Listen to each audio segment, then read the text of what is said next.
নাস্তিক নামক চোর ইসলামের ঘরের ভিতরে ঢোকার জন্য বড় তৈয়ার।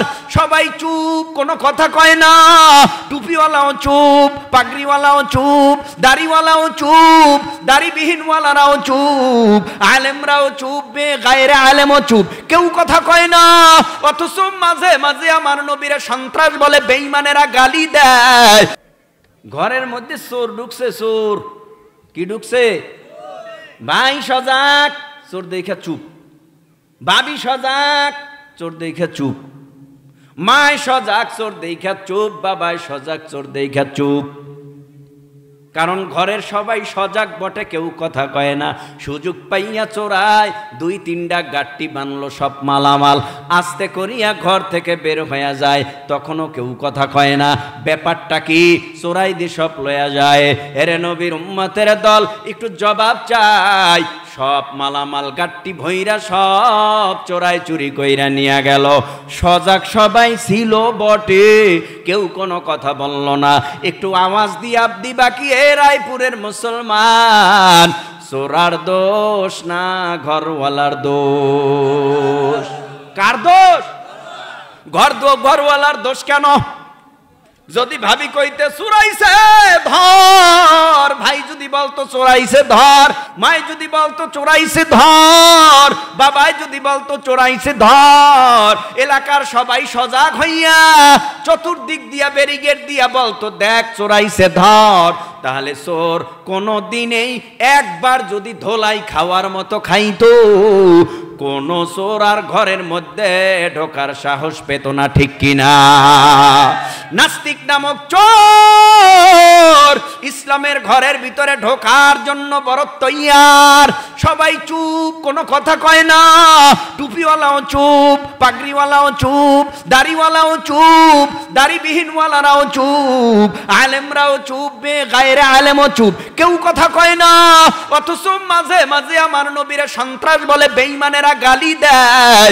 আমার নবীর ছবি পত্রিকার পাতায় ব্যঙ্গ করে, আমার নবীরে লুবি কয়।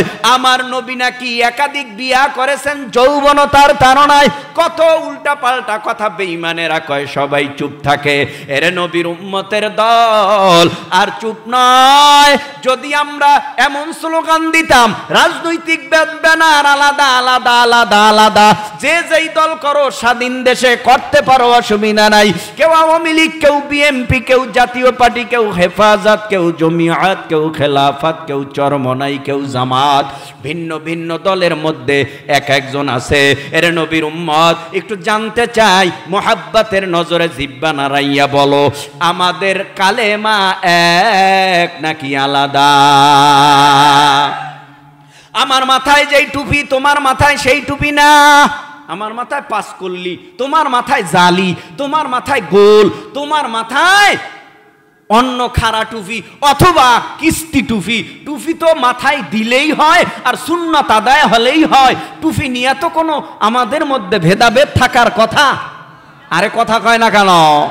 ভেদাভেদ থাকার কথা না। তাহলে বুঝা গেল আমাদের আল্লাহ এক, আমাদের কালেমা এক, আমাদের কোরআন এক, আমাদের নবী এক, আমাদের কাবা এক, আমাদের সব যদি এক হয়, হয়তোবা রাজনৈতিক ব্যানারে আমাদের দল আলাদা আলাদা আলাদা আলাদা। এই জন্য এক টুপিওয়ালা আর এক টুপিওয়ালারে দেখতে পারে না। এই জন্য এক রাজনৈতিক দলের লোক আর এক রাজনৈতিক দলের লোকরে দেখতে পারে না। ও ভাই, দেখতে পারো না, বেশ ভালো কথা, কিন্তু কালেমা তো এক আলাদা নয়, কোরআন তো এক আলাদা নয়, নবী তো এক আলাদা নয়, আল্লাহ তো এক আলাদা নয়, মসজিদ তো এক। যদি এমন হয় যে আওয়ামী লীগের মসজিদে বিএনপিরা যাইতে পারবে না, বিএনপি মসজিদ করছে আওয়ামী লীগরা যাইতে পারবে না, জামাত মসজিদ করছে চরমনাইওয়ালারা যাইতে পারবে না, চরমনাইওয়ালা মসজিদে হেফাজত জমিয়াত খেলাফত যাইতে পারবে না, আলাদা কথা। তবে এমন কোন কথা বলা শরিয়া সম্মত হারাম। আর রাজনৈতিক ব্যানারে একে অপরের দোষ ত্রুটি কইতে পারে, এটা স্বাভাবিক ব্যাপার, কিন্তু আমাদের এক হওয়া চাই। আমাদের কোরআন এক, নবী এক, কালেমা এক। যখন দেখব কোনো বেঈমান কোরআনের বিরুদ্ধে, আল্লাহর বিরুদ্ধে, নবীর বিরুদ্ধে স্লোগান দেয়, তখন আমাদের দ্বন্দ্ব থাকবে না। সব রাজনৈতিক দ্বন্দ্ব ভুলিয়া গিয়া কালেমার ব্যানারে এক হইয়া যেই বেঈমান নবীরে জিহ্বা দ্বারা গালি দেবে, সাথে সাথে বেঈমানের কোমর পিটাইয়া ভেঙে দিতে হবে।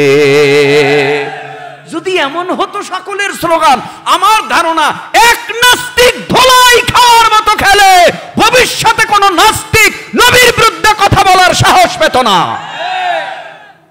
সুযোগটা দিছে কে? কে দিছে? আমরাই তো দিছি, আমরাই তো সুযোগ দিছি। রাগ করতেছেন? খারাপ লাগতেছে? ভাইরা আমার, ইন্নামা ইয়াখশাল্লাহা মিন ইবাদিহিল উলামা। কোরআনের বরকতে আলেমের দাম, কোরআনের বরকতে ইমামের দাম, কোরআনের বরকতে কারি সাহেবের দাম, কোরআনের বরকতে মাসের দাম। যেই মাসটাকে বলা হয় শাহরু রমাদানাল্লাযী উনজিলা ফীহিল কুরআন। কোরআন নাজিল হয়েছে যেই মাসে, ওই মাসের দাম বেড়ে গেল। কোরআন যেই রাত্রে নাজিল হয়েছে, ইন্না আনজালনাহু ফি লাইলাতিল কদর ওয়া মা আদরাকা মা লাইলাতুল কদর লাইলাতুল কদরি খায়রুম মিন আলফি শাহর তানাজ্জালুল মালাইকাতু ওয়ার রূহু ফিহা বিইذনি রাব্বিহিম মিন কুল্লি আমর সালামুন হিয়া হাত্তা মাতলাইল ফাজর। জোরে কোন সুবহানাল্লাহ। এই জন্য কোরআন একজন আলেমের মধ্যে থাকার কারণে, হাদিসের আলো আলেমের মধ্যে থাকার কারণে তার দাম কেমন। আল্লাহর নবী বলেন, ক্বালান নাবিয়্যু সাল্লাল্লাহু আলাইহি ওয়াসাল্লাম, আল উলামা ওয়ারাসাতুল আমবিয়া। উলামা ইকরাম হলো নবীদের ওয়ারিস। আর এই জন্য আল্লাহর নবী হাদিসের মধ্যে বলেন, খায়রুল খিয়ারি খিয়ারুল উলামা। মানুষের মধ্যে যারা আলেম, উম্মতের মধ্যে যারা আলেম, তারাই হলো দুনিয়ায় সর্বোত্তম। আর ইন্নামা ইয়াখশাল্লাহা মিন ইবাদিহিল উলামা। উলামা ইকরাম এই দুনিয়ার মধ্যে আল্লাহরে বেশি ভয় করে। ভয় আল্লাহ অন্য আয়াতে জানায় দেয়া, আইয়ুহাল্লাযীনা আমানুত্তাকুল্লাহা হাক্কা তুকাতি ওয়া লা তামুতুন্না ইল্লা ওয়া আনতুম মুসলিমুন। মাহফিল কমিটি আমারে বলছে, হুজুর কবরের কথা বলবেন, কারণ গোরস্থান পাশে আসেনি? গোরস্থান আছে? হ্যাঁ। হুজুর একটু জাহান্নামের বয়ান করবেন। সব বয়ান তো সব সময় হয় না।